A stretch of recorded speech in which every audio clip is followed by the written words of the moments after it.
Endzone, a world apart. Is it worth a buy? Let's read the words on Steam.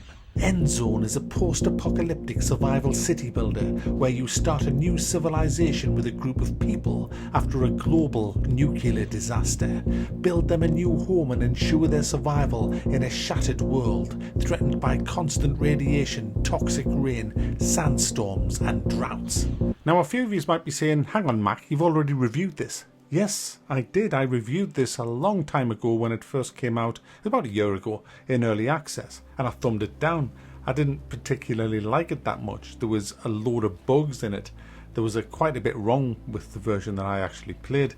But this is a year later. The game's now out of early access. It's launched today, which will probably be yesterday, because it's now tomorrow for you. Well, it's still today, but it's probably tomorrow when First up guys, let's have a look at the options, the graphical options. There's a few, there's not a lot really, it's just a smattering, a smidgen. A few things you can twiddle with if the game isn't running bad for you. I mean, it's running great for me. It's been played today on a 1070 and a 2080. The reason is because I started a game at the same time as my girlfriend started a game. We've both been playing it, just comparing notes, seeing how it runs, just seeing how the game differs, because there's a lot of RNG in it, so who gets the worst luck. Obviously it was me, it always is. So basically, I'll go into a little bit of what's changed quite a bit. You've got scenarios now, which are basically set missions on what you've got to do. You'll be given a scenario where there's no trees, you've got to plant trees and shit. It's a bit of a change from the main game. But I'm not here to talk about that. We'll talk about the main game. The main game, you put in a seed, you name your town, I guess, Toxic Town in my case, and you choose the map you want to be on, choose your difficulty level. There's quite a few, and to be honest with you, the difficulty levels are pretty, well, doesn't really matter because you can customize everything. So you can make the game as hard or as easy or as kind of mediocre as you like, or you can turn things off that are just annoying. For me, the next time I play this, if there is a next time, we'll be turning off raiders. I found them an annoyance and it felt like a bit of an afterthought really. You get attacked by raiders on your base and you have various means at your disposal to defend yourself. You can put up towers, siren towers, machine gun towers, well not machine gun towers, I wish there was machine gun towers, rifle towers and things like that. But the whole thing is completely and utterly broken. I put about 6 towers up, so I had all ways into my base covered.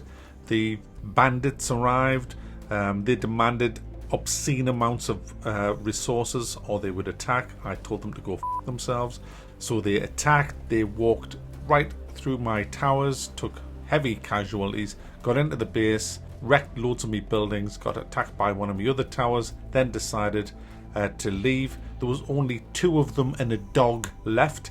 I couldn't do anything. I had over 200 people in that base and I couldn't do anything while 2 guys and a fucking dog walked out of my base with a shit ton of loot. They carried more loot than a fucking articulated lorry.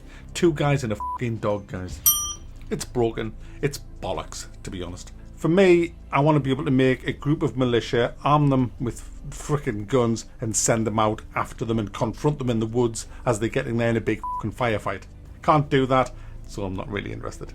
So the rest of the game, you start off with you're living out of a bus and you put down some basic needs like getting some water out of the lake nearby, start cutting down a few trees, make a forester's hut, start replanting the trees you're cutting down so you can keep it going, make some food by scavenging berries and stuff like that, and then you start building more and more buildings to enhance, if you like, the food gathering, water gathering and construction with wood. That's basically the game in a nutshell. And you have settlers that come to your base and you have babies and the population expands and you've got to keep them happy and fed and watered while the game tries to take away everything that you've put down.